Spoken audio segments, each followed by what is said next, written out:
नमस्कार, सवाल इंडिया का में आपका स्वागत है। मैं हूं संकेत उपाध्याय। एक जंग छिड़ गई है, एक वॉर छिड़ गई है सावरकर। ये एक अजीब सी एक लड़ाई चल रही है कांग्रेस और भारतीय जनता पार्टी के बीच में, जिसमें बीजेपी कहती है कि आपने उनको सम्मान नहीं दिया। वो बार बार कांग्रेस का हवाला देकर के कहते हैं कि पहले तो कांग्रेस के नेता सावरकर पर बहुत सम्मानजनक बात करते थे, ये अब नया क्या शुरू किया है कि उनको अलग अलग नाम से पुकारना और उनके प्रति ये नफरत दिखाना, और वो भी तब जब आप भारत को जोड़ने की यात्रा पर हैं। तो सावरकर पर जो वॉर चल रही है उसमें एक और कड़ी आज जुड़ गई जब राहुल गांधी ने प्रेस कॉन्फ्रेंस कर सवाल उठाए, तीखे सवाल उठाए। राहुल गांधी ने निशाना साधा है। क्या बोला, आइए आपको वो बताएं। उन्होंने बोला, बिरसा मुंडा 1 इंच भी पीछे नहीं हटे, शहीद हो गए।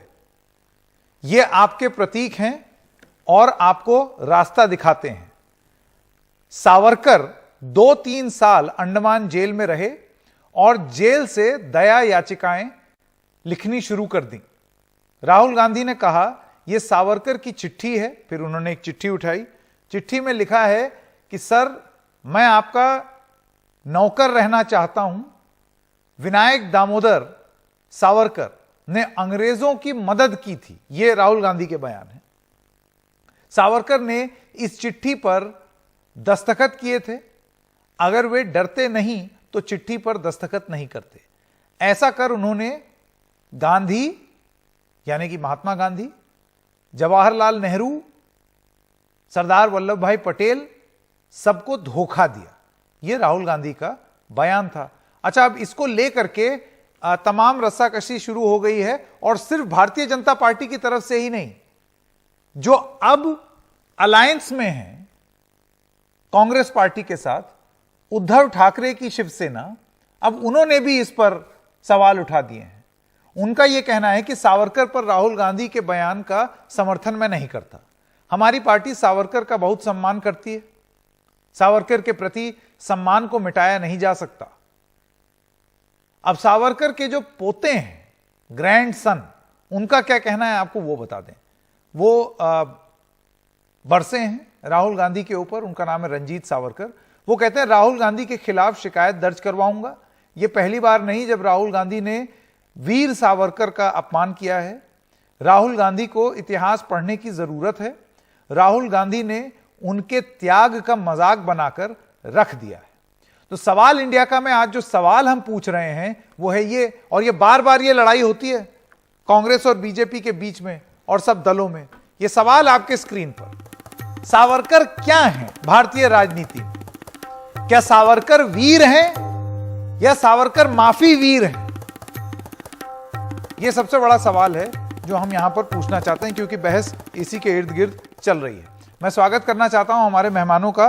प्रमोद स्वामी, नेता बीजेपी। डॉक्टर आदिश सी अग्रवाल, आप सीनियर एडवोकेट हैं, पॉलिटिकल एनालिस्ट हैं। मयूर शेखर झा, प्रवक्ता कांग्रेस पार्टी के। राकेश कपूर जी, वरिष्ठ पत्रकार। और अब से कुछ ही देर में शिवसेना से उद्धव गुट, शिवसेना से हमारे साथ उनके प्रतिनिधि भी जुड़ने जा रहे हैं। प्रमोद स्वामी जी, मैं सबसे पहले आपके पास आना चाहता हूं और आपसे जानना चाहता हूं, ये जो राहुल गांधी ने जो बयान दिए हैं उस पर आपका क्या कहना है? हाँ, अभी मैं किस गांधी की बात करूं? वो गांधी जिसको हम राष्ट्रपिता मानते हैं, उनके वीर सावरकर के बारे में क्या विचार थे? मेरे ख्याल से राहुल गांधी से ज्यादा ये जानना देश के लिए जरूरी है। तो महात्मा गांधी जी ने 1920-21 में यंग इंडिया में अपने कई लेख लिखे थे, जिसमें उन्होंने वीर सावरकर जी की प्रशंसा की थी, उनके पक्ष में लिखा था। और उन्होंने ही कहा था कि स्वतंत्रता व्यक्ति का प्राकृतिक अधिकार है।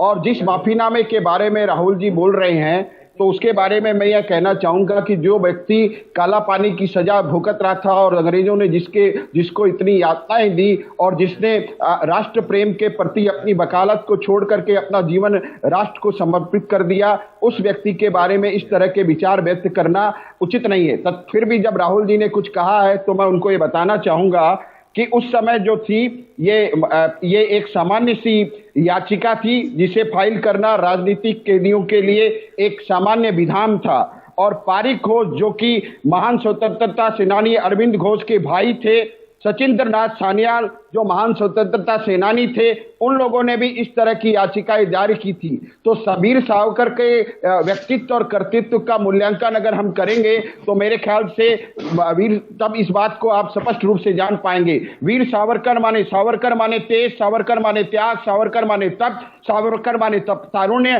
सावरकर माने तीर, सावरकर माने तलवार, सावरकर माने तिलमिलाट। तो ये है वीर सावरकर का हमारे विचार। अब राहुल गांधी जो भारत जोड़ो की यात्रा पे निकले हैं, लेकिन जो पुनिया साहब से मिलती है, जो पादरी है, जो भारत माता के विरुद्ध में अपशब्दों का प्रयोग करते हैं, जो हिंदू देवी देवता के विरुद्ध में अपशब्दों का प्रयोग करते हैं, और वो जेएनयू में जाते हैं जहां ये नारे लगते हैं कि अफजल गुरु हम शर्मिंदा है, तेरे कातिल जिंदा है। तो ऐसे लोगों के विचार क्या है क्या नहीं है, इससे हमें कोई फर्क नहीं पड़ता। लेकिन देश की जनता वीर सावरकर को नम्र करती है, प्रणाम करती है। मैं एक सेकंड में अपनी बात को खत्म करना चाहूंगा। वीर सावरकर जी को समर्पित मेरी एक छोटी सी दो लाइन की मैं ये कहना चाहूंगा कि जब हजारों वर्ष जब नरगिस रोती है अपनी बेनूरी पे, तब जाके चमन में होता है दीदावर पैदा। ठीक। मयूर शेखर झा, आप मुझे ये बताइए, ये कई बार ये लड़ाई हमने इतिहास में भी देखी है, हाल फिलहाल तो कुछ ज्यादा ही देखी है, जिसमें कांग्रेस पार्टी बहुत ही तीखे तेवर लेकर के विनायक दामोदर पर सवाल करती है और राहुल गांधी इसकी अगुवाई करते हुए दिखते हैं। लेकिन बीजेपी का बार बार ये भी कहना है कि इतिहास में कांग्रेस की पोजीशन सावरकर को लेकर के कंफ्यूज रही है, स्टैंप रिलीज करने से लेकर और उसके बाद अब उनको माफी वीर बोलना। तो क्या है सावरकर आपके लिए, क्या है, वीर हैं कि माफी वीर हैं?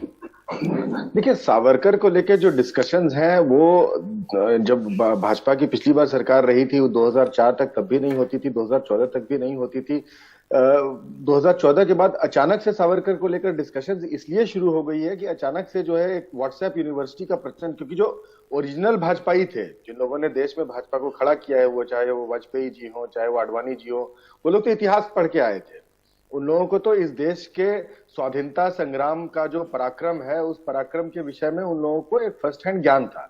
लेकिन ये जो नई भाजपा है, जो 2014 के बाद की नई भाजपा है, उसके ज्ञान का पूरा बुनियाद जो है वो व्हाट्सएप है। और इसके सावरकर को लेकर डिस्कशंस अचानक से 2014 के बाद से आप देख रहे हैं कि आने लगे कि इन लोगों को कहीं से व्हाट्सएप पे ज्ञान प्राप्त हुआ कि नहीं, सावरकर जो है वो वीर थे। तो इसलिए 2014 के पहले आप देखिएगा कि सावरकर को लेकर बहुत ज्यादा डिस्कशन भाजपा भी नहीं करती थी, क्योंकि ऐसा कुछ नहीं है कि भाजपा को इतिहास की असलियत नहीं पता थी, नहीं, भाजपा को नहीं पता है। सावरकर को लेकर आप जो राहुल गांधी ने चीजें बताई, आप बड़ी बड़ी बातें कर लीजिए कि सावरकर का मतलब तलवार है, सावरकर का मतलब तीर है, सावरकर का मतलब वीर है, सब कुछ कहिए, लेकिन जो बुनियादी बात राहुल गांधी ने रखी है, क्या उस बुनियादी बात को आप डिनाई करते हैं? सावरकर ने मांगा था, क्या इस बात को आप डिनाई करते हैं? सावरकर अंग्रेजों के पेंशन पे रहते थे, क्या आप इस बात को डिनाई करते हैं? आप कहते हैं नहीं, महात्मा गांधी जी ने उन्हें परमिट किया था। अरे आप महात्मा गांधी जी के पास जाइएगा और कहिएगा कि जी मैं डर गया हूं, तो महात्मा गांधी जी क्या कहेंगे? भाई लड़ाई जेलों में रहकर तो जवाहरलाल नेहरू ने भी लड़ा था। आपको जो है जवाहरलाल नेहरू इसलिए पसंद नहीं है क्योंकि जवाहरलाल नेहरू ने जो है अंग्रेजों के सामने घुटने नहीं टेके थे। जवाहरलाल नेहरू की रीढ़ मजबूत थी। जवाहरलाल नेहरू जेल की तमाम यातनाएं 16-17 साल तक झेल पाए, इसलिए आपको जवाहरलाल नेहरू पसंद नहीं है। आपका इतिहास वहां जाके खत्म हो जाता है कि कहां आपके हुक्मरानों से जो माफी मांगे वही आपका हीरो है। तो आपको आपका हीरो मुबारक, किसने मना किया है? आपका हीरो, आपको, हमारा हीरो वो है जो अंग्रेजों के सामने डट कर खड़ा रहा। हमारा हीरो वो है जो कभी भी नतमस्तक नहीं हुआ। हमारा हीरो गांधी है, हमारा हीरो नेहरू है, हमारा हीरो भगत सिंह है। हमारा हीरो अंग्रेजों की आंख में आंख डालकर बात करता था। हमारा हीरो, हमारा वीर अंग्रेजों से माफी नहीं मांगता था। हमारा वीर अंग्रेजों के टुकड़ों पर नहीं पलता था। हमारा वीर अंग्रेजों का पेंशनर नहीं था। ठीक ठीक। राकेश कपूर जी और डॉक्टर अग्रवाल, एक एक करके अब आपके भी मत जान ले। राकेश जी, पहले आपसे शुरू करते हैं। जी संकेत जी, इसमें बड़ा स्पष्ट है कि सावरकर के व्यक्तित्व को हम दो भागों में बांट करके देखना पड़ेगा। इस पर जो बहस चलती है, मेरे ख्याल से वो जरूरी बहस नहीं है, उसको हम गैर जरूरी भी कह सकते हैं। 1910 और 11 तक के सावरकर एक हैं और उसके बाद के सावरकर दूसरे हैं। 1910-11 तक के सावरकर जो हैं वो भारत की स्वतंत्रता के लिए लड़ने वाले वीर सेनानी हैं। वो पहले व्यक्ति हैं, तो आजन्म कारावास हुआ, अंग्रेजों ने सुनाया, वो पहले व्यक्ति थे जिन्होंने जो है वो पूरा इंग्लिश चैनल क्रॉस कर दिया, फ्रांस पर उतरे, समुद्र जहाज से वो तैर करके निकल गए थे उसके टॉयलेट से। तो ऐसी कई बातें सावरकर के बारे में है। वो उनका 1910-11 तक का इतिहास है जो देश की आजादी को समर्पित है, देश के लिए क्रांतिकारी लड़ाई करने के प्रति समर्पित है। लेकिन उसके बाद का जो इतिहास है उनका, वो इतिहास माफीनामे का इतिहास है। जो राहुल गांधी ने जो पत्र दिखाया है, ये तो ऐतिहासिक तथ्य है, सत्य है। इसको कौन नकार सकता है? इसको कोई नकारेगा नहीं, ये तो सत्य है। तो हमें ये देखना होगा, उन्होंने 9-10 माफीनामे लिखे, और जिन महात्मा गांधी की बात की जाती है तो महात्मा गांधी ने केवल इतना कहा था कि यदि और राजनीतिक कैदियों को रिहाई की जा रही है तो आप भी राजनीतिक कैदी हैं, आपको भी रिहा होने का हक प्राप्त है। ये महात्मा गांधी ने उनको जब महात्मा गांधी के पास उन्होंने पत्र भेजा तो महात्मा गांधी ने ये उत्तर दिया था। ये भी ऐतिहासिक सत्य है, इसको आप नकार नहीं सकते। जहां तक भाजपा या जनसंघ का प्रश्न है, तो कभी जनसंघ जो है वो वीर सावरकर के सिद्धांतों से सहमत नहीं हुआ। वीर सावरकर कहते थे राजनीति का हिंदूकरण और हिंदुओं का सैनिकीकरण। डॉक्टर श्यामा प्रसाद मुखर्जी इस बात से सहमत नहीं थे, और स्वतंत्रता और आजादी के बाद तक वीर सावरकर जिंदा रहे, उनकी हिंदू महासभा रही, वो अपनी राजनीतिक दल चलाते रहे, जनसंघ अपना राजनीतिक दृष्टिकोण आगे करता रहा। तो एक मतभेद पैदा था जनसंघ और हिंदू महासभा के बीच भी। ये बात भी हमें ध्यान में रखनी चाहिए, जो कि ऐतिहासिक तथ्य है। वीर सावरकर को अगर हम वीर कहते हैं तो भी कोई हर्ज नहीं है, और उन्हें माफी मांगने वाला स्वतंत्रता सेनानी कहते हैं तो भी कोई हर्ज नहीं। दोनों में कोई बुराई नहीं है, मेरी राय। जी अग्रवाल साहब, आपका मत। ये वीर सावरकर को वीर बोलना कोई गलत बात नहीं है जब हम उनकी सारी लाइफ का देखते हैं।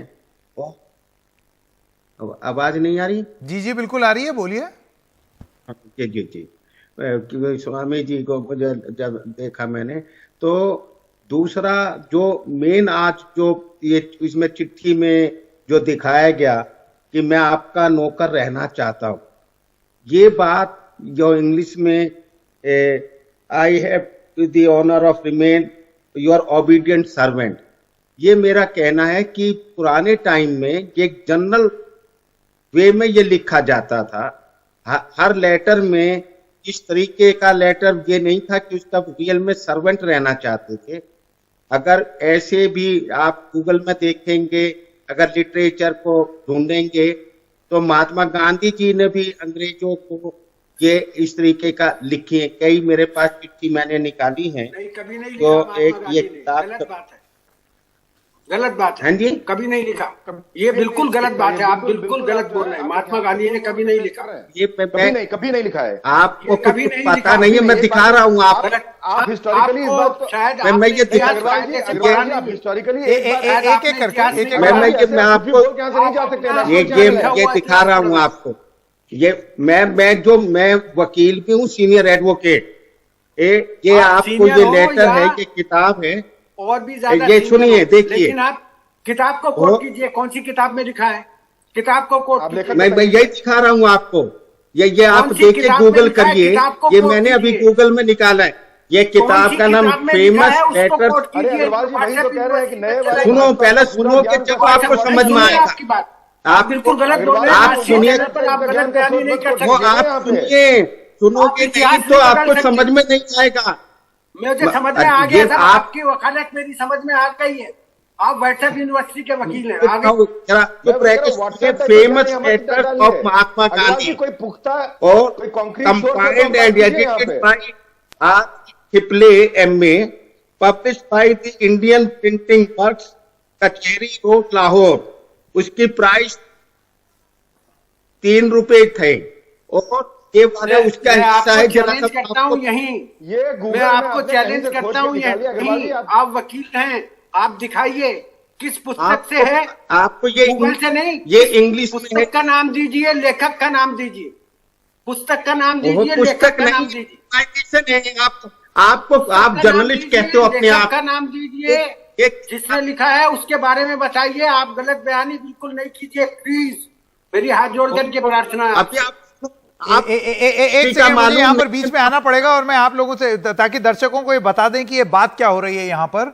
अग्रवाल साहब का ये कहना है कि इसी तरीके का एक माफीनामा नहीं कह रहा हूं फिर? मैं माफीनामा नहीं कह रहा हूं। इसी तरीके की एक चिट्ठी महात्मा गांधी ने भी लिखी है, ये आपका दावा है। वरिष्ठ पत्रकार राकेश कपूर कह रहे हैं कि ऐसा कोई प्रमाण नहीं है। नेवर माफीनामा नहीं कह रहा हूं। I beg to remain your Rakesh obedient servant. मैं माफीनामा नहीं कह रहा हूं। तो फिर आप क्या कह रहे हैं? मैं ये कह रहा हूं कि नीचे जैसे लिखा जाता है, नहीं, तो ये एक सेकंड अग्रवाल जी, देखिए ऐसा है, अगर हम इस तरीके से, हम जानते हैं राकेश जी, इस पूरे, अगर हम गांधी की बात करें तो उन्होंने बहुत बारीकी से स्टडी किया है। तो अगर वो आपके दावे को इस तरीके से चैलेंज कर रहे हैं, आपको एक बार दोबारा सोचना। आपका ये दावा है कि महात्मा गांधी ने अंग्रेजों को ये बोला कि I will remain your humble servant, ये जरा मानना अटपटा है। मैं एक मिनट, मैं दिखा रहा हूं, उन्होंने माफीनामा नहीं मांगा है, उन्होंने चैलेंज किया, उन्होंने अंग्रेजों की ताकत को चैलेंज करा है उसी लेटर में, परंतु ये लिखने का तरीका है, मैं ये समझा रहा हूं। नहीं, तो फिर आपने अलग बात की। आपकी बात से ऐसे लग रहा था कि इसी तरीके से माफी महात्मा गांधी ने भी मांगी, ये लेकिन कंपैरिजन ठीक नहीं हुआ। फिर आपका एक कंपैरिजन ठीक नहीं हुआ, क्योंकि आपकी बात से ये लग रहा था कि आप ये कह रहे थे महात्मा गांधी ने भी माफी मांगी। ऐसा नहीं है ना। मैं जरा आगे बढ़ता हूं। प्रमोद स्वामी जी, देखिए आज ये जो पुरानी बातें हैं, इतिहास की बातें हैं, 70, 80, 100 साल पुरानी बातें हैं, ये आज की राजनीति में इनका जिक्र होना, एक सेकेंड अग्रवाल जी, मैं जरा आगे बढ़ रहा हूं। प्रमोद स्वामी जी, इसका आज की डेट में जिक्र होना, आज की डेट में इस पर फिक्र होना, इसकी बातचीत होना और इस पर राजनीति होना, इसके बारे में आप क्या कहेंगे? यही सवाल मैं सबसे पूछूं। देखिए, मैंने अपनी बातों को शुरुआती मंतव्य में क्लियर कर दिया, तो उस बात को मैं दोहराना नहीं चाहूंगा।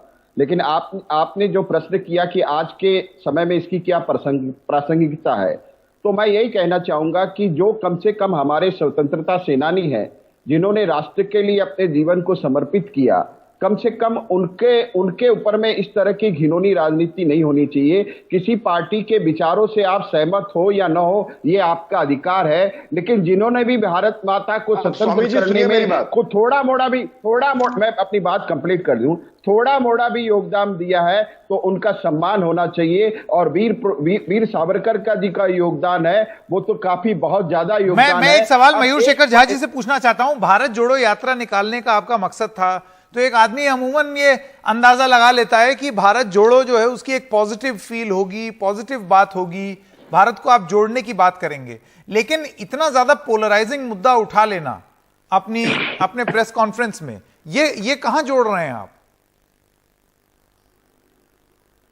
इसमें जोड़ने लायक आपने क्या? मयूर जी, मेरी आवाज आ रही है? बिल्कुल अजय संकेत, मैं सबसे पहले तो स्वामी जी ने जो बात, प्रवीण स्वामी जी ने बात कही थी कि किसी भी स्वतंत्रता सेनानी के बारे में ऐसी बातें नहीं करनी चाहिए, तो मैं प्रवीण स्वामी जी को याद दिलाना चाहूंगा कि किस तरह का वेंडेटा और किस तरह का लांछन जो है लगातार पूरे बारे में करता आया है। जिस तरह से नेहरू जी के चरित्र को लांछित करने का प्रयास हर वक्त राइट विंग करता है, वो किसी से छुपा हुआ नहीं है। जहां तक सावरकर जी की बात है, सावरकर जी के विषय में एक हिस्टोरिक बात बस राहुल गांधी ने रखा था।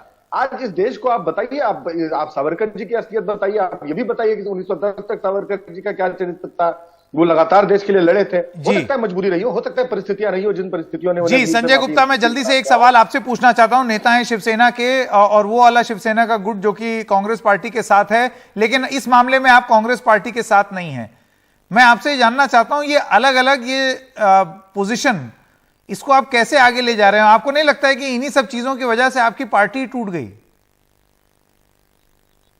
देखिए, वीर सावरकर जी के विषय में ना सही से बात को जानने की जरूरत है। वीर सावरकर जी ने माफीनामा जरूर मांगा था, मगर उन्होंने ये सोच करके माफी मांगा था कि जब एक बार उन्होंने उम्र कैद की सजा काट ली, फिर दूसरी बार भी वो उम्र कैद की सजा काट रहे थे, तो उनके मन में ये विचार था कि अगर मैंने सारी जिंदगी जेल में ही बिता दी तो मैं स्वतंत्रता संग्राम के अंदर क्या योगदान दे पाऊंगा।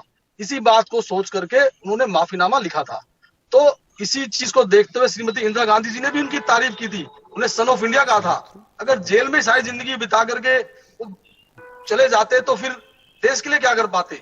तो इस बात को सोचने और समझने की जरूरत है। पर ये चीज कांग्रेस पार्टी नहीं, ये कांग्रेस पार्टी तो ये नहीं मानती ना, वो तो उनको माफी वीर कह रही है।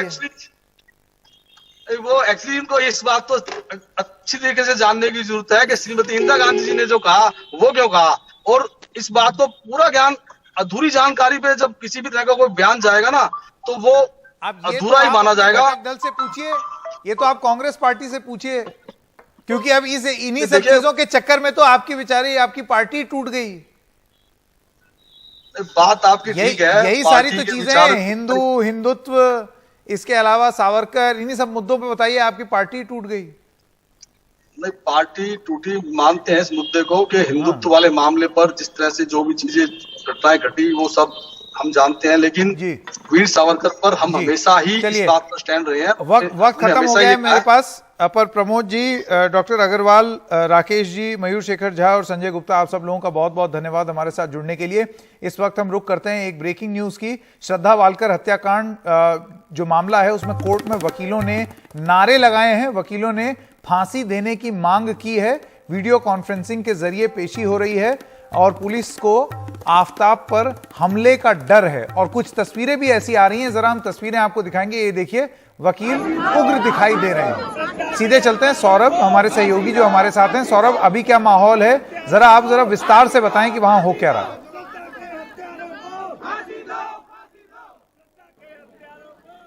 10 बजे के बाद कभी भी पेश किया जा सकता है आफताब को, लेकिन कहा गया नहीं 2 बजे के बाद किया जाएगा। फिर जब 2 बजे के बाद जब लंच हुआ तो जज साहब ने कहा कि नहीं 3 बजे पेश होगा। जब 3 बजे जज साहब आए उस वक्त पूरा कोर्टरूम भरा हुआ था और कोर्टरूम के बाहर लगभग 100 से ज़्यादा वकील इकट्ठे हो गए थे, उसमें कुछ सिविलियंस भी थे। और जैसे ही वो इंतज़ार कर रहे थे, आपस में बात कर रहे थे कि जैसे भी आफताब आएगा तो उसको लेकर के उसको संकेत ऑडियो में थोड़ा सा शायद अपनी आवाज़ वापस सुनाई दे रही है, लेकिन फिर भी बताता हूँ दर्शकों को कोशिश करके कि वहाँ पर नारेबाजी शुरू कर दी वकीलों ने। और जैसे ही लगा कि आफताब आने वाला है, उग्र भी होने लग गए और कुछ वकील आपस में बात कर रहे थे कि ये आएगा तो इसको पीटेंगे भी। तो जब कोर्ट में बैठे जज साहब, जो एमएम है, अविरल शुक्ला नाम है, उन्होंने कहा कि पुलिस ने 2 एप्लीकेशंस मूव की हैं। पहली एप्लीकेशन है कि पुलिस चाहती है कि वीडियो कॉन्फ्रेंसिंग के जरिए इनको पेश किया जाए और पुलिस ये भी चाहती है कि इसकी जो कस्टडी है पुलिस की वो भी बढ़ा दी जाए।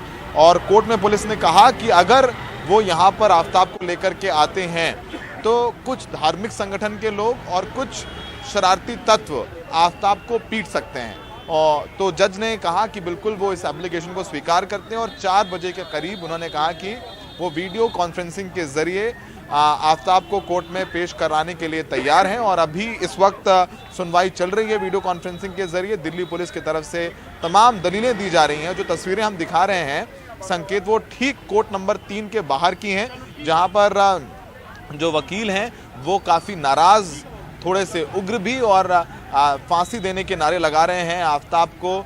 उसमें पहले से तैयार थे और हमने देखा है कि अक्सर कई केसेस में हमने कड़कड़डूमा कोर्ट में भी कई बार देखा है, पटियाला हाउस कोर्ट में भी देखा है कि ऐसे जघन्य हत्याकांड का जब आरोपी कोर्ट आता है तो वकील उस आरोपी की पिटाई कर देते हैं। ये देश भर में होता है। तो उसी की आशंका के चलते आफताब को वीडियो कॉन्फ्रेंसिंग के जरिए पेश किया जा रहा है कोर्ट में। कोर्ट में पुलिस दलील दे रही है कि उन्हें अभी काफ़ी कुछ है जो आफताब की निशानदेही पर बरामद करना है। जैसे जिस चाकू से उसने श्रद्धा के शव के टुकड़े किए थे, वो चाकू अब तक बरामद नहीं हुआ है। श्रद्धा का जो सर है वो बरामद नहीं हुआ है। तो अगर आप कहें, अगर रियलिस्टिक बात करें तो कोर्ट तो जाहिर सी बात है सेंटिमेंट्स पे नहीं, फैक्ट्स पे चलता है। तो पुलिस के पास अभी तक सिर्फ आफताब के कबूलनामे के अलावा कुछ ठोस सबूत नहीं है जो कोर्ट के सामने वो केस अपना मजबूत कर सकें।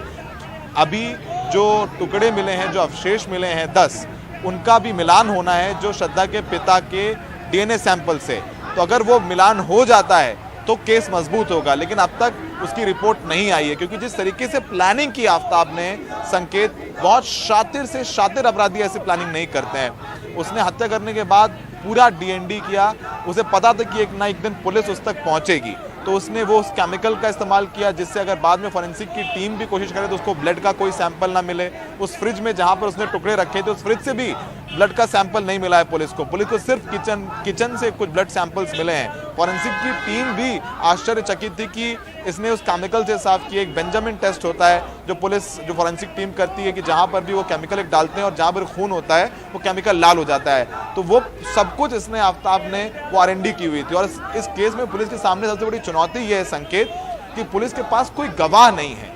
पुलिस को जो बरामदगी करनी है, जो मुकदमा या केस बनाना है अपना, वो सब आफ्ताब की निशानदेही पे चीजें बरामद करके बनाना होगा। इसको सौरभ इस चीज को इसको सर्कमस्टेंशियल एविडेंस के रूप में भी कहा जाता है, और कई ऐसे मामले हमने देखे हैं इतिहास में जो कि सर्कमस्टेंशियल एविडेंस पर, कि जैसे जैसे चीजें हुई उसके विवरण पर अदालत ने उसको माना है। लेकिन इसके अलावा एक सवाल मैं यहाँ ये पूछना चाहता हूँ, ये जो वकीलों की तरफ से जो वकील उग्र हो गए हैं, क्या इस पर कोर्ट ने कुछ कहा है? क्योंकि ये तो एक अजीब सी नेतागिरी जैसी दिख रही है कि लोगों ने गैंग बना ली, और ये आपको नहीं लगता है न्याय की प्रक्रिया में बाधा की कोशिश है? इमोशंस बिल्कुल हैं, हर किसी के हैं। देखिए, कोर्ट ने ये बात बोली, जज जो अविरल है, एमएम है, उन्होंने बिल्कुल बोली कि यहाँ पर वो सेंटिमेंट्स बहुत हाई हैं और सब लोग नाराज भी हैं, लोगों के अंदर रोष भी है, लेकिन अदालत का एक डेकोरम है, ये कोर्ट ने बोला है। और उन्होंने इसीलिए अनुमति दी कि वीडियो कॉन्फ्रेंसिंग के जरिए पेश किया जाए। उन्होंने कोर्ट ने एक बार ये भी कहा वकीलों को कि कोर्ट के अंदर डेकोरम बनाए रखा जाए, और जैसे ही कोर्ट में उन्होंने कहा कि वीडियो कॉन्फ्रेंसिंग के जरिए पेश किया जाएगा, वकील कोर्ट रूम के ठीक बाहर ये नारेबाजी करने लग गए। तो कोर्ट को भी पता था कि ऐसे केसेस में सेंटिमेंट्स बहुत हाई होते हैं और कुछ शरारती तत्व इसका फ़ायदा उठा करके आफ्ताब को पीट भी सकते थे, क्योंकि जाहिर सी बात है जब तक आरोपी दोषी सिद्ध ना हो जाए उसे आरोपी माना जाता है। ये एक डेफिनेशन है हमारे लीगल सिस्टम की। तो कोर्ट ने भी ये बात बोला कि वकील डेकोरम बनाए रखें, सेंटिमेंट्स हाई है, वो समझते हैं इस बात को। यही वजह है कि कहीं आफ्ताब को पीट ना दिया जाए, इस आशंका के चलते उन्होंने वीडियो कॉन्फ्रेंसिंग के जरिए इजाज़त दी है। और हम बिल्कुल इस जिम्मेदारी के साथ ये बात कह सकते हैं संकेत, हम वहाँ थे, अगर आज आफ्ताब पेश होता तो वकील उसकी पिटाई करते। पूरा उन्होंने इसका खाका तैयार कर लिया था। महिला वकील भी थे, पुलिस वकील भी थे, वो सब लोग पीटने के लिए आए थे। मतलब 150 से ज्यादा वकील इकट्ठे हो गए थे कोर्ट रूम के बाहर। आफ्ताब की तरफ से दलील कौन पेश कर रहा है? अभी तक इस बात की जानकारी नहीं मिली है हमें, क्योंकि जो वीडियो कॉन्फ्रेंस के जरिए पेश हो रहा है वो भी जो एमएम है वो अपने चेंबर से सुन रहे हैं। अगर इजाज़त देगा तो जो लीगल एड है, अगर कोई उसको वकील नहीं मिलता तो लीगल एड से उसको वकील दिया जाएगा। वो कुछ कहना, क्योंकि कोर्ट में ऐसे केसेस में जब पेश किया जाता है आरोपी को तो कोर्ट पूछता है कि आपको टॉर्चर तो नहीं किया पुलिस ने, क्या आपको पीटा तो नहीं है, जो बयान रिकॉर्ड किए जा रहे हैं क्या आपसे ज़बरदस्ती तो नहीं की जा रही। ये स्टैंडर्ड सवाल हैं जो जज पूछता है। तो वो अपनी बात तो इस समय इस स्टेज पे वकील नहीं भी है तो कोर्ट सीधे आरोपी से सवाल पूछ लेता है। तो वो वीडियो कॉन्फ्रेंसिंग के जरिए होगा और थोड़ी ही देर में हमें पता चल जाएगा कि कितने दिन की कस्टडी पुलिस को मिलती है, क्योंकि पुलिस जो केस बनाएगी इस पूरे मामले में, क्योंकि कोई गवाह नहीं है, किसी सीसीटीवी फुटेज में नहीं दिखाया कि आफ्ताब जो है कोई पैकेट लेके जा रहा है या फ्रिज लेकर के आ रहा है। ये जो भी पुलिस से जानकारी हम और आप बात कर रहे हैं पिछले कई दिनों से, वो आफ्ताब का कबूलनामा है जो पुलिस के सामने दिया। और हम सब जानते हैं कि पुलिस के सामने दिया हुआ बयान कोर्ट में स्वीकृत नहीं होता है। कोर्ट के सामने धारा 166 के बयान होते हैं जो अभी तक आफ्ताब के केस में हुए नहीं है। तो पुलिस के पास अभी इस वक्त अगर हम लीगल दृष्टि से बात करें तो बहुत ज़्यादा कुछ है नहीं आफ्ताब के कबूलनामे के अलावा, क्योंकि ना अभी तक वो चाकू बरामद हुआ जिससे उसने श्रद्धा की लाश को काटा था, ना ही वो उसके कपड़े श्रद्धा के बरामद हुए हैं, ना ही श्रद्धा का फ़ोन बरामद हुआ है। तो तमाम ऐसी चीज़ें हैं जो पुलिस को चाहिए ताकि वो कड़ी जोड़ सके, क्योंकि ये कहना आसान है लेकिन कोर्ट तो सबूतों के आधार पर चलता है। तो फिलहाल बिल्कुल। काफी चुनौतीपूर्ण केस बिल्कुल है। सौरभ, पुलिस लगातार जरा दबिश हमारे भी साथ दे बने रही है। रहिए, आग एक भी रिएक्शन जंगल आ रहा है, लेके जरा गए वो आपको। सुनाते हैं अपने दर्शकों को, उसके बाद आपके पास वापस आए। गिल्टी फॉर दैट, उसके लिए एक प्रोसेस है, क्योंकि प्रोसेस हमारी कॉन्स्टिट्यूशन ने दिया है, उसको फॉलो किया जाना चाहिए और किया जाता है। इवन अजमल कसाब के भी इशू में हमारी कोर्ट्स ने प्रॉपर उसको फेयर ट्रायल दिया था। ऐसे ही फेयर ट्रायल हर आदमी का राइट है, वो उसको भी मिलेगा। तो जो लॉयर है जिन्होंने प्रोटेस्ट किया था, क्या आप अब इस पूरे मामले में इन्वेस्टिगेशन करके कोई कदम उठाएंगे? हाँ, हम अपने एसोसिएशन की मीटिंग बुला के हमने पूछेंगे कौन लोग थे, क्या इश्यूज क्या थे, किस वजह से वो प्रोटेस्ट करना चाहते थे। अगर कुछ होगा तो then we'll take a decision होता है। So sir, some lawyer they were demanding that Aftab should be hanged. So what's your reaction? See, I have also heard this. There's some lawyers, they are protesting outside the gate. That's why we came here outside the court to see who is protesting. But we couldn't find anyone protesting here. I, being the secretary of the bar, we have not given any call for the protest. So now we will see to it who were the lawyers who were protesting and what they wanted. It seems their own emotions were there, so that's why they must be protesting here. But it was not a call from any our association. Because we have a visual as while they were protesting against Aftab and they were demanding that Aftab should be hanged. So in the personal view, what's your reaction? Are you also looking for, you are demanding for Aftab should be hanged?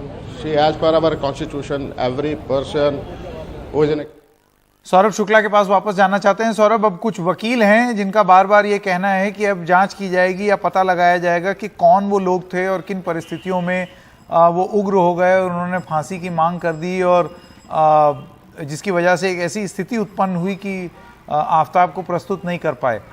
लेकिन अगर ये इस किस्म की स्थिति court में है तो सौरभ, ये तो पुलिस के लिए आगे भी चुनौती हो सकती है। अब जैसे पुलिस आफ्ताब को उसके घर लेकर के गई, पुलिस आफ्ताब को जंगल में लेकर के गई, अब ऐसे तो एक सबसे बड़ी चुनौती तो यही हो जाएगी कि पुलिस अपनी जांच करे या उसको प्रोटेक्शन दे। बिल्कुल, बहुत बड़ी चुनौती होती है। और हमने देखा है, आपको याद हो संकेत की जब जेएनयू वाला मामला हुआ था और कन्हैया को पटियाला हाउस कोर्ट में पेश किया गया था, वहाँ वकीलों ने पटियाला हाउस कोर्ट में कन्हैया पर हमला कर दिया था और पुलिस को काफ़ी मशक्कत करनी पड़ी थी कन्हैया को बचाने की। तो ये अक्सर वकील कर देते हैं। वकील कोर्ट के अंदर अक्सर जो कोर्ट का डेकोरम होता है उसको भंग कर देते हैं।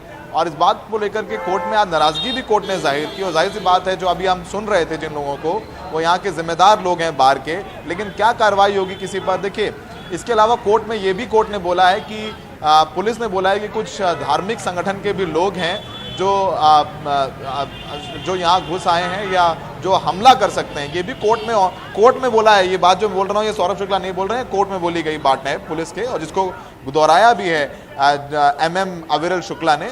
उन्होंने कहा कि इन तमाम चीज़ों के मद्देनज़र कि कुछ शरारती तत्व पिटाई कर सकते हैं, कुछ धार्मिक संगठन के लोग आ गए हैं और कुछ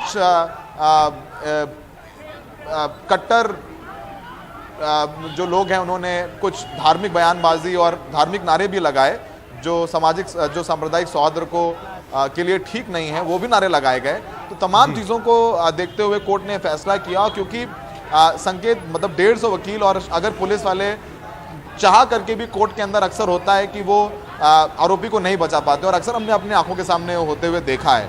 तो अगर आज कोर्ट में खुदा ना खासा सामने से पेश किया जाता तो आफ्ताब की पिटाई कर देते वकील, और जब नहीं कर पाए तो ये बयानबाजी, भाषणबाजी शुरू कर दी। बार कितने लोगों पे कार्रवाई करेगा? क्या 150 वकीलों पे कार्रवाई कर देगा? ऐसा होगा नहीं, कहने की बातें हैं। और यही वजह है कि जो जुडिशियल प्रोसेस होता है उसमें कहीं ना कहीं आज बाधा उत्पन्न हुई है, और कोर्ट ने भी इसीलिए VC से अलाउ किया। थोड़ी देर में फैसला आ जाएगा कि कितने दिन की कस्टडी पुलिस को मिलती है आफ्ताब की। तो अभी इस वक्त सुनवाई चल रही होगी और थोड़ी देर में अपने दर्शकों के पास बता पाएंगे कि कितने दिन की कस्टडी मिली और क्या कुछ दलीलें बिल्कुल पुलिस की तरफ से बिल्कुल दी गई। और इसी के लिए आपके पास वापस आएंगे। आफ्ताब ने क्या कहा? जब कुछ जानकारी और मिल जाएगी, तब तक के लिए फिलहाल के लिए बहुत बहुत धन्यवाद सौरभ हमारे साथ जुड़ने के लिए। एक छोटे से ब्रेक के लिए रुक रहे हैं, ब्रेक के बाद जब आएंगे तो इसी खबर पर नजर बनाए रखेंगे और सौरभ के पास वापस चलेंगे कि कोर्ट ने क्या फैसला लिया। वक्त है एक छोटे से ब्रेक।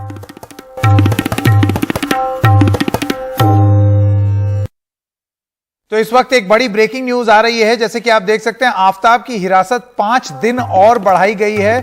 आप जानते हैं कि अभी कुछ देर पहले जो हम रिपोर्टिंग कर रहे थे उसमें वकील, नाराज वकील, गुस्सा वकील, उन्होंने एक ऐसा माहौल कर दिया था कि कोर्ट में पेशी नहीं हो पाई, फिजिकली नहीं हो पाई, तो आफताब की डिजिटल वीडियो कॉन्फ्रेंस से पेशी की गई और अब अदालत ने 5 दिन के लिए उनकी पुलिस कस्टडी को बढ़ा दिया है। सौरभ के पास सीधा चलते हैं। सौरभ, तो ये जो आप बता रहे थे, अब अदालत की ओर से ये फैसला आ गया है कि 5 दिन के लिए पुलिस कस्टडी और बढ़ा दी गई, यानी कि पुलिस अपनी जांच के लिए आफताब से और सवाल पूछ सकती है और कहीं अगर ले जा करके कुछ और सबूत जुटाने का प्रयास हो वो भी कर सकती है 5 दिन के लिए। देखिए जो है पुलिस ने, हम अपने दर्शकों को बता सकते हैं कि कोर्ट में पुलिस ने जब पेश किया वीडियो कॉन्फ्रेंसिंग के जरिए, तो कोर्ट में पुलिस ने कहा कि उन्हें कस्टडी कई चीज़ों के लिए चाहिए। जैसे कि हम और आप अभी बात भी कर रहे थे संकेत, कि इस केस में कोई चश्मदीद गवाह तो है नहीं, तो जो भी सबूत जुटाने हैं वो सबूत जुटाने होंगे आफताब की निशानदेही पर। जैसे अभी तक सिर नहीं मिला है, वो सिर बरामद करना है। अभी जो डीएनए रिपोर्ट है, जो टुकड़े मिले हैं, अवशेष मिले हैं श्रद्धा के आरोपी की निशानदेही पर, उसके सैंपल का मिलान होना पड़ेगा डीएनए सैंपल से श्रद्धा के पिता का। नहीं तो अब तक तो कोर्ट तो नहीं मानेगा, कोर्ट कहेगा भाई किसका सैंपल है, आप हमारे पास रिपोर्ट लेकर के आइए, तो वो होना है। इसके अलावा श्रद्धा का फोन जो है वो पता चला है, आफताब का जो बयान है पुलिस को, उसमें ये कहा है पुलिस ने कि ये फोन महाराष्ट्र में जाकर के फेक करके आया है, तो वो फोन बरामद करना है। इसके अलावा जो कपड़े श्रद्धा के थे वो उसने एमसीडी की जो कूड़ा उठाने वाली गाड़ी आती है उसमें डंप किए थे। पुलिस को 2 गाड़ियों को पता भी चल गया है जिसमें श्रद्धा के कपड़े जो हैं उसने डंप किए थे, और जहां जिस डंप यार्ड में वो कूड़ा डंप किया जाता है, पुलिस वहां पर भी छानबीन कर रही है कि उसके कपड़े मिल जाएं। तो हर एक सबूत को जुटाने के लिए पुलिस को जरूरत है आफताब की कस्टडी की, और एक बड़ी राहत पुलिस के लिए कि पुलिस को 5 दिन की और कस्टडी मिल गई है। और जिस तरीके का संवेदनशील मामला है, हम सब लोग सवाल सौरभ मैं आपसे कर रहे थे कि पुलिस को कस्टडी मिल जाएगी। सौरभ, मैं आपसे एक सवाल पूछना चाहता हूं कि ये सब तमाम जानकारी पुलिस तभी जुटा पाएगी जब उनके पास कस्टडी होगी, वो सवाल पूछ पाएंगे, एक चीज से दूसरी चीज की कड़ी जुड़ेगी। और इसके अलावा एक बहुत महत्वपूर्ण चीज है नार्को टेस्ट, जिसमें ये पता लग पाए कि वो सच भी बोल रहा है या नहीं। कहीं ऐसा तो नहीं है कि वो पुलिस को, जो आदमी फर्श साफ कर दे, बॉडी काट दे, जाहिर सी बात है कि एक ऐसा क्रिमिनल माइंड है जो कि पुलिस को बरगला भी सकता है, गलत दिशा में भी ले जा सकता है। बिल्कुल वो शातिर, बिल्कुल बहुत शातिर है। जैसे कि हमारी आपकी बात भी हो रही थी संकेत, कि उसको पता था कि एक दिन पुलिस उस तक पहुंचेगी, उसकी तैयारी उसने कर रखी थी। तो पुलिस को अगर नार्को टेस्ट पुलिस करती है, उसकी अप्रूवल पुलिस लेती है कोर्ट से, अगर वो होता है तो अम्बेडकर अस्पताल है यहाँ पर दिल्ली में, वहाँ पर ये नार्को टेस्ट होता है। देखिए नार्को टेस्ट का रिजल्ट भी कोर्ट में एडमिसिबल नहीं होता है, लेकिन नार्को टेस्ट जो टेस्ट में जो बातें बोलेगा उसके बिना पर जो सबूत मिलेंगे पुलिस को, वो कोर्ट में पुलिस पेश कर सकती है अपना केस मजबूत करने के लिए। हम फिर यही बात बोल रहे हैं, कोर्ट सबूतों पे चलता है, भावनाओं पे, जज्बातों पर नहीं चलता है। तो अगर हम लीगल बात करें तो इस वक्त पुलिस के हाथ में सिर्फ कबूलनामा जो है आफताब का, उसके अलावा कुछ नहीं है, और वो कबूलनामा कोर्ट में एडमिसिबल स्वीकार्य नहीं होता है।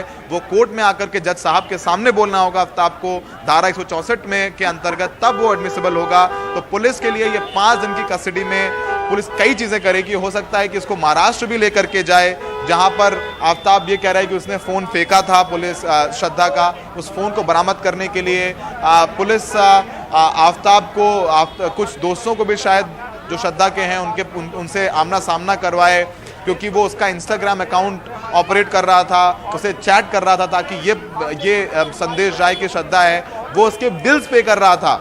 कि लोग ये मुतमईन हो सके कि नहीं श्रद्धा ही ये कर रही है। उसने ये बताया श्रद्धा कुछ 2-3 महीने पहले उसे छोड़ के मुंबई वापस चली गई थी ताकि उसका फ़ोन का लोकेशन मिले तो महाराष्ट्र का मिले। तो उसने पूरी प्लानिंग कर रखी थी किस केमिकल का इस्तेमाल करना है। और सोचिए कि अगर 8 या 9 दिन भी गर्मी में शव घर में रखा हो, गर्मी में 4 दिन भी रखा हो या एक बॉडी पार्ट भी हो, एक चूहा भी मर जाता है तो बदबू आती है।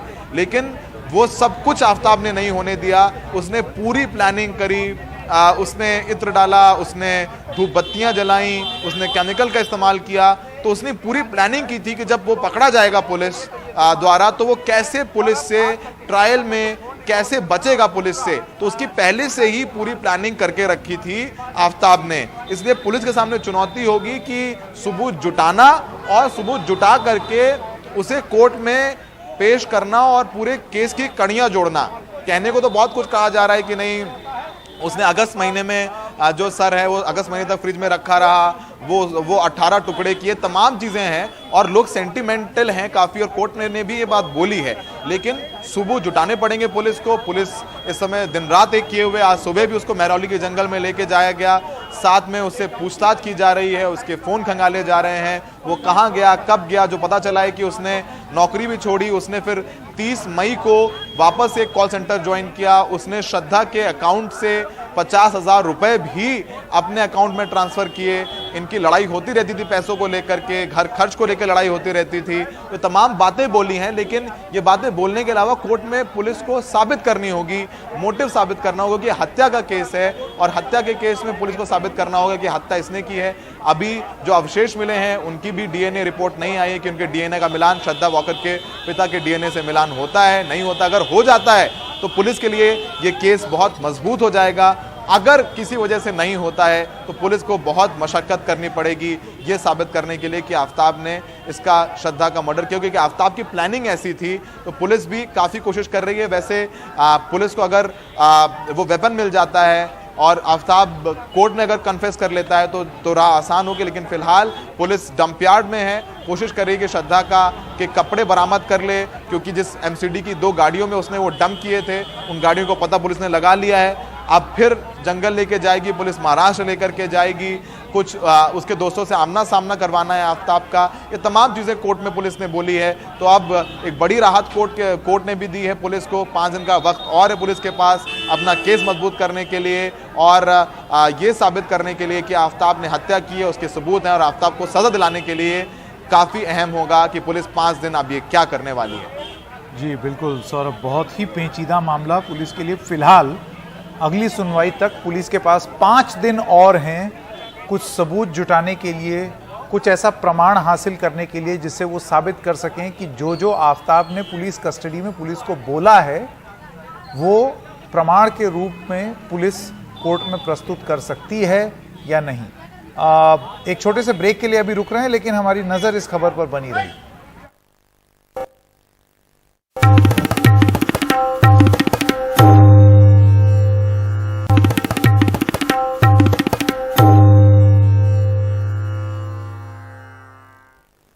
और आफताब वाली खबर में एक और ब्रेकिंग न्यूज आ रही है कि अब पुलिस को नार्को टेस्ट की भी इजाजत कोर्ट ने दे दी है। सौरभ शुक्ला के पास चलते हैं। सौरभ, अभी थोड़ी देर पहले हम बात कर रहे थे कि ये एडमिसिबल इन कोर्ट नहीं होता। नार्को टेस्ट में जो होगा वो कोर्ट में आप उसको प्रमाण के रूप में प्रस्तुत नहीं कर सकते, लेकिन उससे अगर कोई लीड मिलती है तो वो जरूर प्रमाण के रूप में प्रस्तुत किया जा सकता है।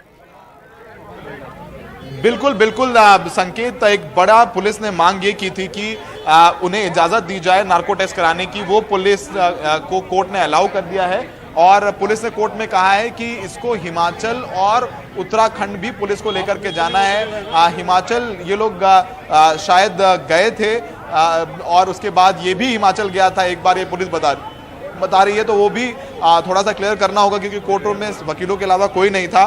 तो कोर्ट से रिक्वेस्ट की पुलिस ने कि उन्हें नार्को करना है, क्योंकि तमाम चीज़ें हैं जो आफताब खुल के नहीं बता रहा है, आफताब झूठ बोल रहा है, जिसके बाद नार्को टेस्ट कराने की कोर्ट से दरखास्त की, कोर्ट ने उसको एक्सेप्ट कर लिया है। अब अंबेडकर अंबेडकर अस्पताल में नार्को टेस्ट होता है वहां पर आफ्ताब का नार्को टेस्ट किया जाएगा, क्योंकि पुलिस का कहना है कि कई सवाल हैं जिनके जवाब आफ्ताब नहीं दे रहा है। आफ्ताब नहीं बता रहा है कि महाराष्ट्र में किस जगह उसने ये जो फोन है श्रद्धा का वो फेंका है। हम कोशिश करते हैं कि वकील जो हैं जो AAP हैं, ये सरकारी वकील हैं, ये क्या कहते हैं, कोशिश करें अपने दर्शकों को सुनाने की। और उन्होंने ये भी कहा है कोर्ट में पुलिस ने कि जो आफ्ताब है वो अब जांच में सहयोग नहीं कर रहा है, तो जिसके बाद बहुत जरूरी हो जाता है कि आफ्ताब का नार्को टेस्ट कराया जाए। और नार्को टेस्ट कोर्ट में एडमिसिबल नहीं होता, लेकिन जो जानकारी नार्को टेस्ट में मिलेगी उसकी बिना पर जो पुलिस रिकवरी या सबूत जुटाएगी वो कोर्ट में एडमिसिबल होगा। तो फिलहाल ये बड़ी खबर इस श्रद्धा मर्डर केस में हम दर्शकों को बता रहे हैं कि अब जो आरोपी आफ्ताब है उसका नार्को टेस्ट होगा, जिसमें पुलिस का ये कहना है कि आफ्ताब जांच में सहयोग नहीं कर रहा है, सवालों के जवाब नहीं दे रहा है, इसलिए सही जवाब पाने के लिए आगे पहुंचा दीजिए ताकि वकील साहब की बात सुन लें। हम उनको देख पा रहे हैं, उनकी बात भी ताकि सुन लें। एविडेंस पे कन्विक्शन तभी होता है जब जो चेन होती है सर्कमस्टेंशियल एविडेंस के एंड तक कंप्लीट चेन हो, अनब्रेकेबल, तभी कन्विक्शन होता है। और चेन को कंप्लीट करने के लिए they have to collect evidence from each and every place. अब तक क्या मिला? अब तक क्या मिला? अब तक क्या मिला? वो मेरे नॉलेज में पुलिस वालों ने ऐसा कोई डिस्क्लोज नहीं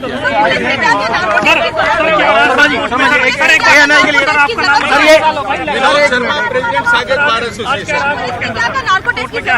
आज उसको वर्चुअल हियरिंग पे उसको अपीयर करा दिया है, वो हो गया। पुलिस ने रिमांड के लिए एप्लीकेशन मूव की है, 5 डेज का रिमांड हो गया जो हमें पता चला, और नार्को टेस्ट की एप्लीकेशन अलाउ हो गई है। पुलिस ने क्या था, नार्को टेस्ट की जरूरत क्यों पड़ रही है इस पूरे मामले में? पुलिस ने कुछ मैडम मैंने आपको बताया, देखिए इस तरह का ऑफेंस जब सीक्रेसी में कमिट होता है तो आपको इंडिपेंडेंट विटनेस नहीं मिल सकते, आई विटनेस नहीं मिल सकते, तो आप कैसे रिलेट करेंगे चीजों को? रिलेट करने के लिए आप सर्कमस्टेंशियल एविडेंस तैयार करेंगे। सर्कमस्टेंशियल एविडेंस कैसे होगा?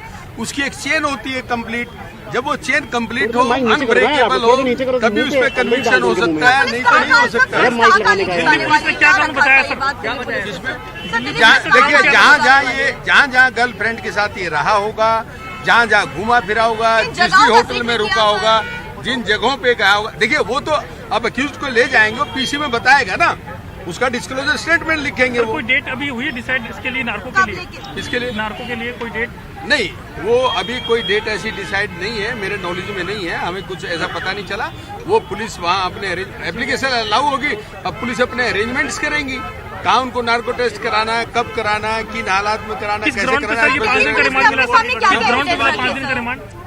देखिए 5 दिन का रिमांड तो इसलिए मिला ना कि उनको एविडेंस कलेक्ट करना है, जब भी FIR रजिस्टर हो जाती है। देखिए बहुत ऊपर ऐसे कभी भी कोर्ट में जब पेश किया जाता है कोई एविडेंस नहीं दिखाया जाता है। मान लीजिए टेक ए हाइपोथेटिकल सिचुएशन, उनको वेपन ऑफ ऑफेंस मिल गया मान लो, तो वो उसको वहीं पे पुलिंदा बना के मालखाना में जमा कर देते, FSL में भेजेंगे, उसकी रिपोर्ट आएगी। वो कोर्ट में कब आएगा? कोर्ट में तब आएगा जब एविडेंस रिकॉर्ड हो एट दैट टाइम। ये नहीं कि आज पेश करने आए तो ये रिकवर हो गया जिसको साथ लेके आएंगे, that is not the case. तो हम लोग कोशिश करते हैं संकेत बात करने की वकील साहब से, जैसे कि उन्होंने बताया कि नार्को टेस्ट कराना है उन्हें, कोर्ट ने पुलिस ने कहा है कि वो नार्को टेस्ट कराना चाहती है ताकि पता चले कि जो तमाम सबूत हैं वो सामने निकल करके आए, क्योंकि काफ़ी चीज़ें हैं जो आफ्ताब अब नहीं बता रहा है कोर्ट का।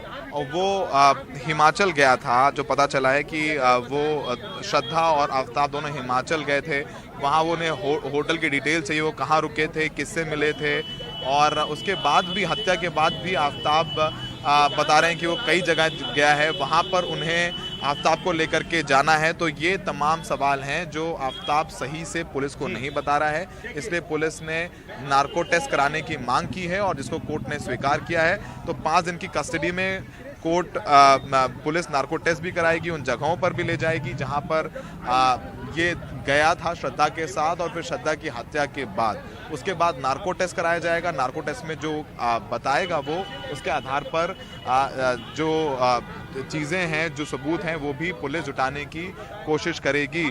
तो बहुत बड़ा फैसला इस मामले में लाई डिटेक्टर टेस्ट है वो पुलिस कराएगी, ताकि जो झूठ आफ्ताब बोल रहा है उसको जो है रोक करके असली सच जो है वो आफ्ताब से उगलवाया जा सके। आफ्ताब, जैसे कि हम लगातार बोल रहे हैं कि बहुत शातिर तरीके से उसने सबूत मिटाए, उसे पता था कि पुलिस एक दिन पकड़ेगी, तो पुलिस के सवालों से कैसे बचना है, सबूत कैसे मिटाने हैं, उस वक्त अगर पुलिस अगर अवशेष जब्त करती है तो उन्हें कैसे नष्ट करना है, तो नष्ट कैसे करना है, तो ये तमाम चीज़ें हैं जो वो करना है। हम अभी कुछ वकील साहब से भी बात करेंगे और सवाल पूछेंगे उसके बाद। और वीसी से पेश किया गया, हम सब जानते हैं कि जिस तरीके से वकीलों ने हल्ला हंगामा कर दिया, पिटाई करने के लिए तैयार थे, तभी हम जो सरकारी वकील हैं उनसे बात करेंगे और उनसे पूछेंगे कोर्ट में क्या क्या हुआ कोर्ट में। और इसके अलावा सबसे अहम बात ये है कि फ़ोन, श्रद्धा के कपड़े और वो हथियार, वो चाकू जिसने टुकड़े किए थे, वो तीन चीजें पुलिस के लिए बरामद करना बहुत जरूरी है अगर उन्हें ये केस अगर मजबूत बनाना है। तो अभी हम बस तुरंत अपने दर्शकों को सुनवाएंगे कि सरकारी वकील क्या कह रहे हैं कि कोर्ट में क्या क्या कुछ हुआ है। और तो साकेत बार एसोसिएशन के प्रेसिडेंट थे और अभी तक कोई वकील कि ये जो आज वकीलों ने किया है उपद्रव, क्या ये ठीक है? वो भी पूछूंगा, वो भी पूछेंगे हम पूछेंगे कोर्ट में, क्योंकि कोर्ट में सुनवाई के दौरान मौजूद थे और हम बात करते हैं। एसोसिएशन की तरफ से कोई किसी प्रकार का विरोध प्रदर्शन नहीं था। अगर कोई इंडिविजुअल लॉयर कर रहा था तो उसके अपने सेंटिमेंट्स रहे होंगे, ठीक है, कुछ कर रहे होंगे। सर बहुत बहुत शुक्रिया, आप एनडीटीवी को वक्त दे रहे हैं। सर अपना परिचय दीजिए। Vinod Sharma, president Saket bar association. Sharma ji, आज कोर्ट में क्या क्या हमारे दर्शकों को बताइए, फिर हम आपसे एक दो सवाल और करेंगे। देखिए, कोर्ट में आज उसको वर्चुअल हियरिंग से पेश किया गया है। पुलिस ने 2 एप्लीकेशन मूव किए, एक एप्लीकेशन मूव की है पुलिस रिमांड के लिए, 5 डेज का पुलिस रिमांड हो गया है। और what we have come to know, उन्होंने नार्को टेस्ट के लिए एप्लीकेशन मूव की थी, वो भी अलाउ हो गई। सर, नार्को टेस्ट क्यों कराना चाहती है पुलिस? क्या कोर्ट को बताया पुलिस ने? देखिए, मैं आपको इन जनरल एक बात बता देता हूँ, जब भी कोई ऑफेंस सीक्रेसी में कमिट होता है, कोई आई विटनेस नहीं होता है, तो उसके लिए सर्कमस्टांशियल एविडेंस इंपॉर्टेंट हो जाता है। और सर्कमस्टांशियल एविडेंस, मान लीजिए एक्यूज चीज़ों को छिपा रहा है, नहीं बता रहा है, कोऑपरेट नहीं कर रहा है, तो उसमें नार्को टेस्ट करते हैं। वो जो भी बोलेगा उसके अंदर, मान लीजिए वो कहता है एक पार्ट मैंने फलां जगह उसका वहाँ पर छिपाया हुआ है, तो वहाँ जाके वो देखेंगे, अगर मिल गया तो वो स्टेटमेंट नार्को टेस्ट में रेलेवेंट हो जाती है। फिर क्या पुलिस ने ये भी बताया कोर्ट में कि आफ्ताब क्या झूठ बोल रहा है जो नार्को टेस्ट करने की जरूरत पड़ी है? क्या उसकी जो चीजें पुलिस को बरगला रहा है? डेफिनेटली, हालांकि मैं प्रेजेंट नहीं था वहाँ पर और मैंने वो वर्चुअल हियरिंग सुनी भी नहीं है, बट डेफिनेटली जब नार्को टेस्ट हो रहा है तो पुलिस ने यही कहा होगा ये कोऑपरेट नहीं कर रहा, हमें सच नहीं बता रहा तरीके से। अच्छा, एक और बात है, चूंकि आप साकेत बार एसोसिएशन के अध्यक्ष हैं, जो आज कोर्ट में हुआ, जो वकील इकट्ठे हो गए, नारेबाजी भी की, कुछ धार्मिक टिप्पणियां भी की गई, उनको आप कितना जायज समझते हैं और कितना नाजायज कहते हैं हमारे साथ? देखिए, 100% it is not advisable for any legal person. हम लीगल पर्सन है, we are bound by law takes its own course of action. हमारे यहाँ सीआरपीसी है, प्रोसीजर है, आईपीसी है, और प्रोटेस्ट करना ये इस तरह की ठीक है, किसी के अपने इमोशंस रहे होंगे, बोल रहे होंगे। हालांकि मैंने और सेक्रेटरी साहब ने बाहर जाकर पूरा चेक किया, हमें कोई मिला नहीं ऐसा। अगर मिलते भी तो we would have stopped them. हमारे लॉयर हमारे सामने ही नारेबाजी हो रही थी, प्लानिंग हो रही थी कि आफ्ताब आएगा तो उसको हम लोग पीटेंगे। देखिए, तो क्या आगे आज जो हो गया, हम यहाँ पर हैं साकेत बार में, बार के प्रेसिडेंट, सेक्रेटरी और एग्जीक्यूटिव कमेटी होती है। यहाँ किसी की हिम्मत नहीं है हमारी कंसेंट के बगैर कोई किसी पे हाथ भी लगा दे या छू भी देगा उसको। तो आज क्वेश्चन डज नॉट अराइज। जो आज हुआ उसकी आप निंदा करते हैं? बिल्कुल, अगर ऐसा हुआ है, आई डोंट नो, अगर ऐसा हुआ है, किसी ने किया है, हालांकि मुझे विश्वास नहीं होता कि हमारे वीडियोस इस समय दिखा रहे हैं, हमसे बात करें तो वीडियोस हम लोग दिखा रहे हैं, हम लोग अपने। नहीं, आप दिखा रहे होंगे, बिल्कुल मैंने देखा नहीं है वीडियोस को, बट मुझे पूरा विश्वास है कि हमारे लॉयर जैसा नहीं कर सकते। अब हो सकता है कोई ब्लैक पैंट और व्हाइट शर्ट में आके यहाँ कुछ कर गया हो, वी डोंट नो। अब आप ब्लैक पैंट सफेद शर्ट पहन के अंदर एंटर करेंगे, कहेंगे मैं लॉयर हूँ, तो आपको जाने देंगे। तो ये है। तो अब 5 दिन की पुलिस कस्टडी मिल गई है। तो वीसी के जरिए पेश हुए और वकील साहब हमें बता रहे थे, बार एसोसिएशन के प्रेसिडेंट हैं, कि किस तरीके से पुलिस के सवालों का सही जवाब नहीं दे रहा है आफ्ताब, इसलिए पुलिस ने 5 दिन की कस्टडी भी मांगी। Lie detector test, narco test भी पुलिस करवाने वाली है ताकि सच पता चल पाए, क्योंकि ये श्रद्धा के साथ हिमाचल भी गया था और उसके बाद भी पुलिस का ये कहना है कि वो कई और जगह भी गया है उसकी हत्या करने के बाद। वो महाराष्ट्र भी गया है 2 या 3 बार। वो कहाँ फ़ोन फेंका उसने श्रद्धा का, उसने कहाँ जाकर के दूसरे उसके जो अंग हैं उनको काट कर फेंका, उन जगहों पर ले जाना है, उसकी प्लानिंग क्या थी। उसके बाद भी उत्तराखंड हिमाचल गया है, तो तमाम जगहों पर जाकर के पुलिस को सबूत जुटाने हैं। 3 चीज़ें जो सबसे अहम होंगी इस केस के लिए। पहली चीज़ वो चाकू, वो हथियार जिससे इसने श्रद्धा के शव के टुकड़े किए। दूसरा श्रद्धा के कपड़े। तीसरा सबसे महत्वपूर्ण श्रद्धा का मोबाइल फ़ोन, क्योंकि उसने महाराष्ट्र जाकर के वो फ़ोन हत्या के कुछ दिन बाद फेंका, ताकि वो जो थ्योरी उसने दे रहा है उसके परिवार वालों को, उसके दोस्तों को दी कि श्रद्धा कुछ दिन बाद उसे छोड़ के चली गई थी, तो उसका अगर मोबाइल भी ट्रैक किया जाए तो मोबाइल की लोकेशन महाराष्ट्र मिले, इसलिए महाराष्ट्र में जाकर के उसने वो फ़ोन फेंका था। तो पूरी एक प्लानिंग की थी आफ्ताब ने कि जब पुलिस उस तक पहुंचेगी और उसे पता था कि एक ना एक दिन ऐसा होगा, तो वो कैसे पुलिस को चकमा देगा, कैसे वो सबूत मिटाएगा। उसने तमाम जो गूगल पे सबूतों को मिटाने की विधियां पढ़ी, उसने कुछ पिक्चरें देखी, जिससे वहाँ से उसने सोचा कि कैसे पुलिस से बचा जाए, क्योंकि कोर्ट तो सबूतों के बिना पर चलता है। इसलिए Delhi police lie detector test कराने वाली है, नार्को टेस्ट कराने वाली है, जिससे पुलिस को पता चल पाए कि वाकई में असलियत क्या है।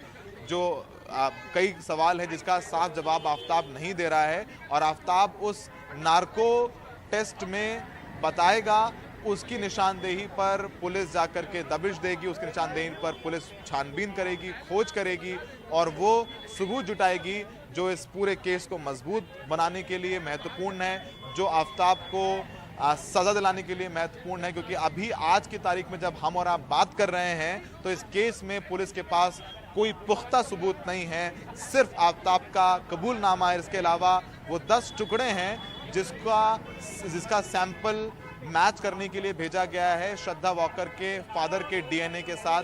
अगर डीएनए मैच हुआ तो ये सिद्ध हो जाएगा कि ये टुकड़े श्रद्धा के ही हैं, तो वो एक महत्वपूर्ण सबूत पुलिस के पास होगा, वो केस मजबूत बनेगा। लेकिन उसके लिए भी वक्त लगेगा, रिपोर्ट आने में टाइम है। तो आज की तारीख में पुलिस के पास कोई बहुत मजबूत सबूत नहीं है, इसीलिए कोर्ट में पुलिस ने नार्को टेस्ट कराने की एप्लीकेशन मूव की, जिसको कोर्ट ने ग्रांट कर दिया है। और अब ये भी बता दें अपने दर्शकों को कि आफ्ताब के लिए कोई वकील मौजूद नहीं था, कोई अपीयर नहीं हुआ आफ्ताब के लिए।